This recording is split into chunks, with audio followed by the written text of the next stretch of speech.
If Yemen was 100 people, 80 would need humanitarian aid and 50 would be on the brink of starvation. Yemen was called the world's largest humanitarian crisis even before the coronavirus pandemic. Now the UN says that the pandemic may have deadly consequences for the country. They say it's possible that coronavirus could claim more lives than the total death toll of war, disease, and hunger in Yemen over the last 5 years combined. That's more than 230,000 people dead. The situation in Yemen is catastrophic. Covid-19 is spreading rapidly across the country. Available data suggests a much higher rate of severe illness and death than in many other countries. Health facilities are turning people away because they're already full, or they don't have what they need to treat people with the virus. Let's take a look at what makes Yemen one of the places most vulnerable to COVID-19. Civil war began in 2015 between Abdurrabbu Mansour Hadi's government and the Houthi movement.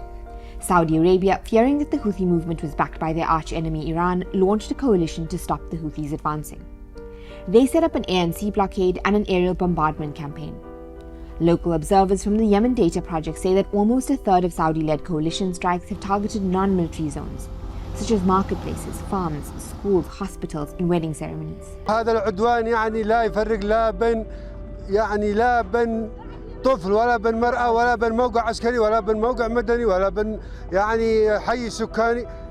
استهدف هذا الهنجر توائر وزيوت داخل حارة ما فيها. لا فيها ثكنات عسكرية ولا فيها مصانع أسلحة ولا فيها ما هو السبب. A 6-week ceasefire during April was declared because of the pandemic. But since then, the fighting and aerial bombardment have continued.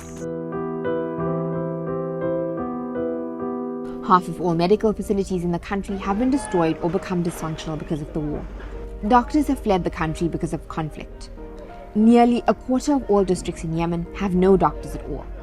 Yemen has only reported 1,265 cases of coronavirus with 338 dead. But aid groups believe the numbers are much higher.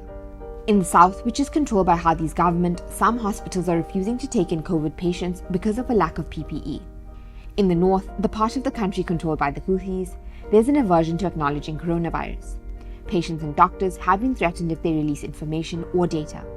Some doctors say that 500 people recently died in Aden, a city in the south, many with respiratory symptoms. We are in a race against time. Reports indicate that in Aden, mortality rates from COVID-19 are among the highest in the world. This is just one sign of what lies ahead if we do not act now. The problem is there's no way to properly keep track of COVID cases or mortality rates because besides a dire shortage of hospitals and medical staff, there's a critical shortage of tests. In a country of 28 million, less than 3,000 people had been tested at the end of May. Most Yemenis can't afford personal protective equipment. Disposable masks replaced daily would eat up half of the average family's income for a whole month. But coronavirus is far from the only disease ravaging the country. Yemen has suffered the largest outbreak of cholera in modern times since 2016. Even before the war, Yemen suffered from drought and poor sanitation.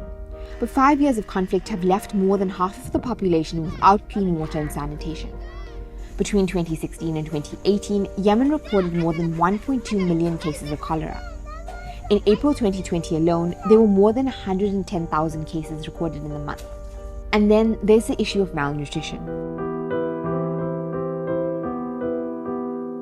2 million children under the age of 5 suffer from acute malnutrition. Yemen's food crisis is man-made. 90% of food in Yemen is imported. Most of this travels through Yemen's ports. Constant disruptions due to war, difficulties in importing food, the imposition of road taxes, a cash crisis, and rising fuel prices has led to a shortage of food and prices being driven up. The conflict has also had a devastating impact on livelihood and jobs. People simply don't have money for food. Saudi Arabia was also reported by the UN to be deliberately targeting the production and distribution of food by bombing farms, food storages, ports, and businesses. The UN has accused the Saudi-led coalition of war crimes in Yemen. In 2018, Save the Children estimated that 85,000 kids died from starvation in the country. The staggering rates of malnutrition make Yemen's population even more susceptible to COVID-19. In June 2020, the UN reported that 75% of their programs in Yemen had to shut their doors or reduce operations. Aid to the country had been cut in half. Some of the largest donors, like the US, say they've cut funding because of Houthi interference.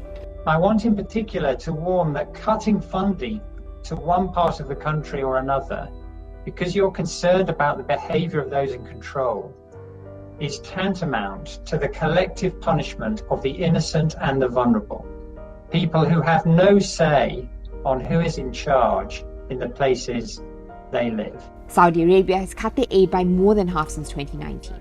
Other donors are saying they've had to cut back on aid because of the impact of coronavirus on their own countries. We urge international donors to provide immediate relief to help the millions who've already endured 5 years of warfare in Yemen. Already, 4 out of every 5 people, that's 24 million people in all, need life-saving aid in what remains the world's largest humanitarian crisis.